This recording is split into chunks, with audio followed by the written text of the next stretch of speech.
Greetings viewers, Eric the Car Guy here. I am also known as ETCG1 on this channel, and here on ETCG1 I start things off with, hey, it's been a while, but if it's your birthday, happy birthday. Please enjoy this digital confection I found for you on the internet. Eric, where the heck have you been? Why haven't you been posting for the past year? Well, I have actually a whole list of questions here that I plan to go through and answer them for you. So if I sent you here from my Eric the Car Guy channel, or you're a fan of the ETCG1 channel and you just want to know what's going on, stay tuned. Let's start with an update on the shop situation, since that's what I'm sure you're most interested in. Well, as you can see, I am still in my storage facility. I still have the Fairmont, I still have my dad's truck, and I still have my Type R. However, I gave my GSR to my youngest son, Tucker. We sort of worked out a deal with college / that car, that kind of thing. But anyway, he is now the proud owner of a 2001 Acura Integra GSR, and that's one less thing that I have to pay rent for and all that other kind of stuff, and he's absolutely loving that car. So as far as that car, still in my life, but that's my son's now, so it's on him as far as what he wants to do and how he wants to move forward with it. I still have a Type R, so I don't feel too bad. The shop. Okay, I have been looking for a shop ever since I lost the shop last spring, but this time I'm not looking to rent another shop. I'm looking to purchase a place. It doesn't really make a whole lot of sense to move into a place and rent it for a while and maybe find myself in the same situation I was in before, where somebody purchases the building, they want to use it for themselves, and they need me out of there. Speaking of which, the shop space that I had set up that I was going to rent, just an FYI on that, that space did not become available until end of July, August, I believe. So when I left in April, there was still a whole lot of time that I would have had to say, hey, wait a minute, and I still would have ended up in a space that I didn't want to be in. So I'm very happy I dodged that bullet with that person. I'd rather find out what kind of guy he is now before I sign some paperwork and I'm doing business with him and I'm locked in. So I'm very happy to have avoided that situation. Sad that I don't have a shop now, but As far as the shops, well, I've looked at two so far. One was 12,500 square feet. Well, actually, it was actually two buildings. One building was 10,000 square feet. Then there was another 2,500 square foot building that was next to it. The inside of the 10,000 square foot building, which is what I was most excited about, and by the way, I am looking for something roughly 10,000 square feet in size. I figure my last shop, it was 3,000 square feet. You could park two tractor trailers next to each other pretty much and close the doors on the inside. So that's about how much space I had before. I'd like to upgrade, and partly because of the limitations that I found with the other shop being, well, once I started collecting cars and cars started building up in the shop, I had very little room to work. So I need a little bit of extra room. I'd like, well, at least 3,000 to 4,000 square feet to work, and the rest I can store and do other stuff in and perhaps create specialty areas for things. Don't know yet. Really depends on how the stuff would work out.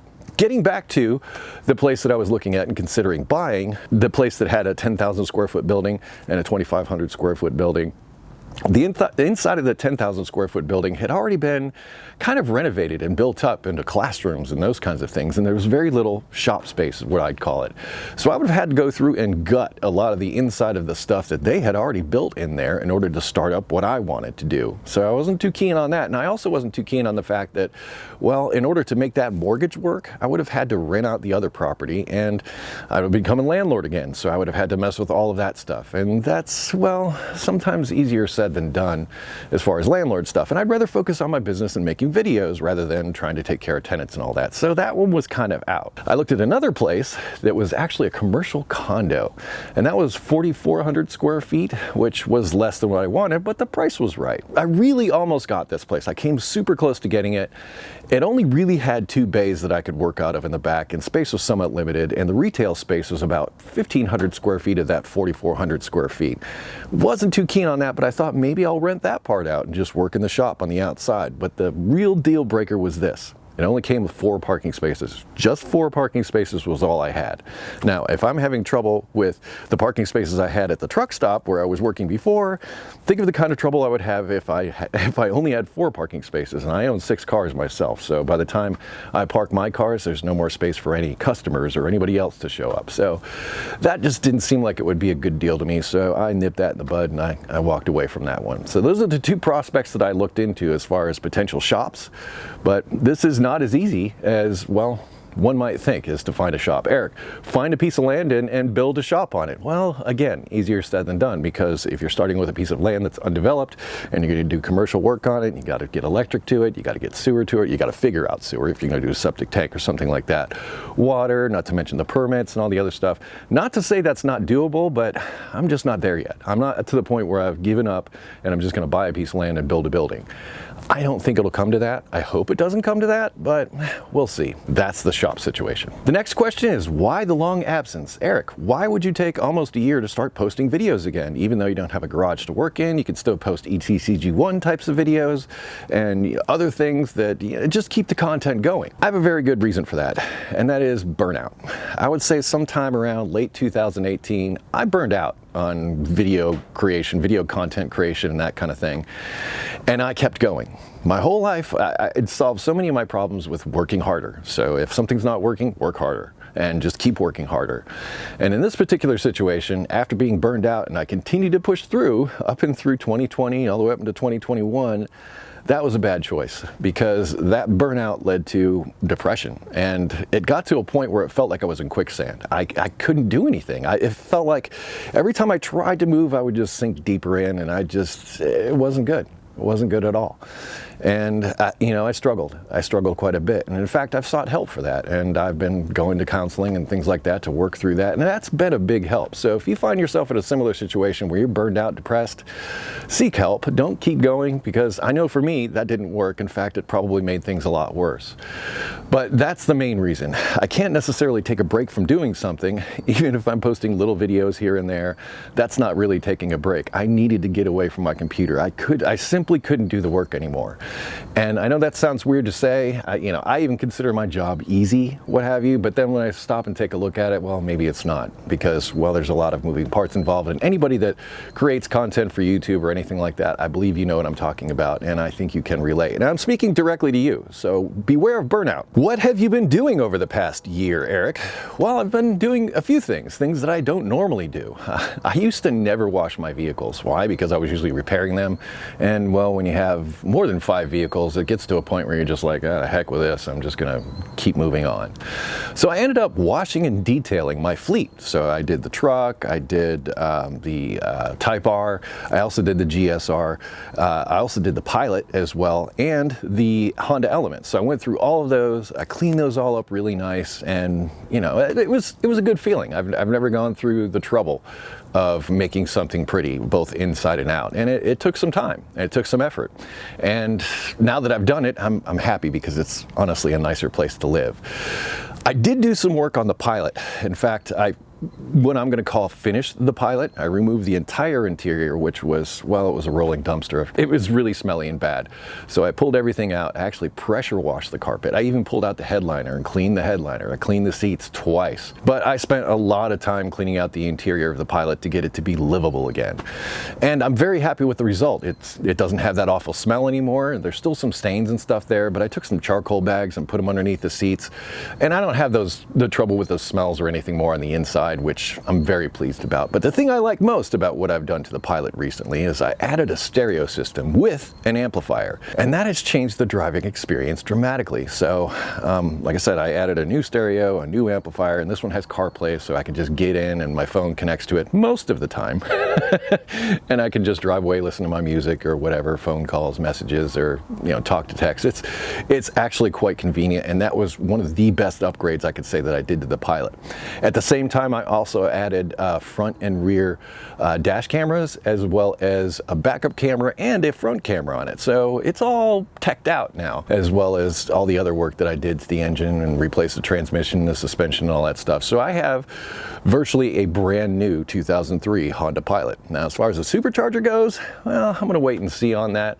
Right now, I'm getting about 16 mpg on the Pilot as it sits, and that's in stock form after I did all of that work.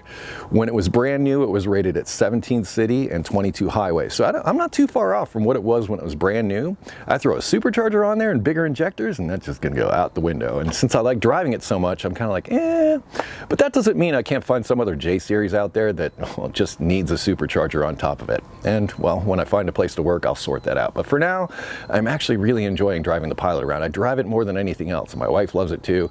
She just sits there and looks around. She's quiet. listening to really good music, it's fantastic. So I started out hating the Pilot, and here I am. It's now become my favorite vehicle. Go figure. And I'll probably do a video just about that. But that's what I did. I cleaned my cars and I finished the Pilot. There were a couple of really great events that I attended during my time off. And one of those was Elements on the Dragon. And I'm going there again this year. Elements on the Dragon is one of the coolest car clubs that I've ever met and been involved with. Element owners are a unique group, to say the least. And driving the tail of the Dragon with an Element seems kind of an oxymoron. But I gotta tell you, it was great fun, great people, and I'm gonna do it again this year. So if you're considering going to Elements on the Dragon, I believe it's sometime in mid-May. I'll link it in the description. I also went down to Classic Hondas on the Dragon. So I've been spending a lot of time on the tail of the Dragon lately. And my perspective of it, it's a lot of work. There's a whole lot of this going on. You're doing a whole lot of steering if you're on the tail of the Dragon. Now, the Element was fun and the Element people were fun, but I took the Type R 7 o'clock in the morning on the Dragon as the sun was coming up. It was epic. It was probably one of the best drives I've ever had, and I regret not strapping a GoPro to the front and recording the whole thing, and I'm sorry for that. I did try to record some stuff when I was on the Dragon. I put a GoPro up on the seat next to me, but I took a couple of turns, that thing fell out, and well, the rest of the footage was all of the seat. So I kind of messed up there, which means I would very much like to go back to classic Hondas on the Dragon this year so that I can get that footage that I talked about, because the Type R and the tail of the Dragon are like this. It's perfect. It's a perfect marriage. That car is, I love that car. I love it so much. Thank you, Honda, for making that thing, because it brings me joy like nothing else. Like nothing else brings me joy, that car, and especially driving it on curvy roads like that. You don't even have to go fast. Just knowing that it just stays there, it's hard to describe, and I'm sorry I don't have footage for you. So I intend to go back and try to get some footage for you this year. And for now, well, we'll see what happens. But I did very much enjoy meeting those people at both of those events. That was a whole lot of fun. When will you start posting videos again? That's an excellent question, but if you're watching this video right now, that's a good sign, because I got that far. This is like the first video that I've truly put myself into since I lost the shop last year.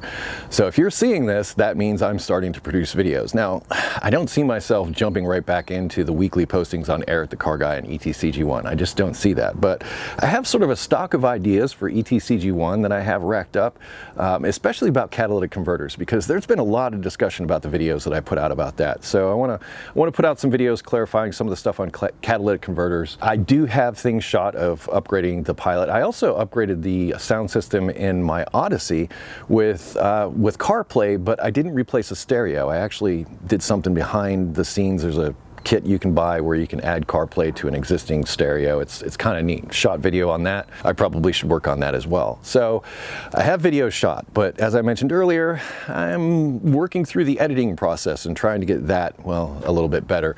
I'm also working on trying to find some editor or somebody to work with. I know I did this in the past and was unsuccessful, but I feel I have to keep trying here, because I feel if I can focus more on the work as opposed to all the production and post-production, I think I could do more stuff. That's what's in my mind, at least. So I do have some videos in the hopper that I need to edit and put out there. And I do have some ideas of future videos. When those videos are going to come out, I'm not going to say exactly, because I'm not ready to commit to that yet. But if you're watching this, that's a good sign. What are your plans for the future? Well, I've been thinking about that. I've had a whole lot of time to think about that. And I think somewhere along the line, when I started out posting videos on Eric the Car Guy, it was a lot of the stuff that was coming into my shop at the time, and a lot of that stuff was relatable to a lot of you that watched. And it was a lot of basic repairs, a lot of how things worked. And then it turned into vehicles coming into the shop that became projects, that became other things, that became more involved. And I liked that formula because, well, when you're working on customer cars and you're shooting video and you take way longer than you normally would if you just fixed the car and gave it back to them, it's not exactly the best business model. So it was really nice to just grab one of my vehicles, bring them in, and work on those, because I didn't have to worry about, getting my vehicle back, because I had something else to drive. But as far as going forward, I've had several people reach out over the past few months and asked me to do restoration work on their older Hondas, like all kinds of stuff. One was an Acura Legend, a couple of Honda Pilots, somebody had an Element or whatever, and they were asking me to do this. And the more I think about it, the more I think about the electrified future that we're facing. There may be more of you out there like me who aren't necessarily bought into the whole electrification thing yet, and you want to keep an older vehicle going for as long as possible. And that, I think, may be my focus, or at least part of my focus going forward. So I may step away from the project so much and start going back more to the basics of what I started out doing. In fact, even redoing some of those older videos and updating them with new information. That's sort of the plan in my head. I also have a couple of, well, opportunities that are floating around out there in the ether. I can't really talk about those just yet. I want to flesh those things out and see what's going on with those, but I am pursuing things. I haven't given up. I still want to do Eric the Car Guy. I still want to do ETCG1. I really enjoyed doing this when I was doing it. It's just the burnout thing that I need to be careful of, and I'm going to try to work around that. But that is the update, and if you've watched the entire thing, thank you very much. In fact, watching all of my videos and sharing them and helping getting them out there as I start posting new videos is going to be extremely helpful to me. So whatever you can do, watch the videos all the way through, share them with your friends, social media, follow me on those, whatever you can do, comment, subscribe, like, all that stuff helps the algorithm notice me to help share me with other people out there in the world and hopefully help them as well. That's the update. That's the long and the short of what's going on with me. As I said, if you're watching this video, that's a good sign because that means I'm posting videos. And as far as when the rest of them will come out, well, I'm not going to say just yet, but I'll say soon. Thank you for, watching. Thank you for sticking with me despite my absence. And thank you for giving me this time because I really needed it. I had some stuff, honestly, that I needed to work out, and I'm working on those, and I feel better as a result. And if you find yourself in that same situation, like I said, don't be afraid to seek help because it may be the best thing you ever did. It's better to get out of the hole than dig yourself deeper. Anyway, thank you very much for watching. Be safe, have fun, stay dirty. Links in the description to additional stuff. Go down there and check it out. I will see you next time.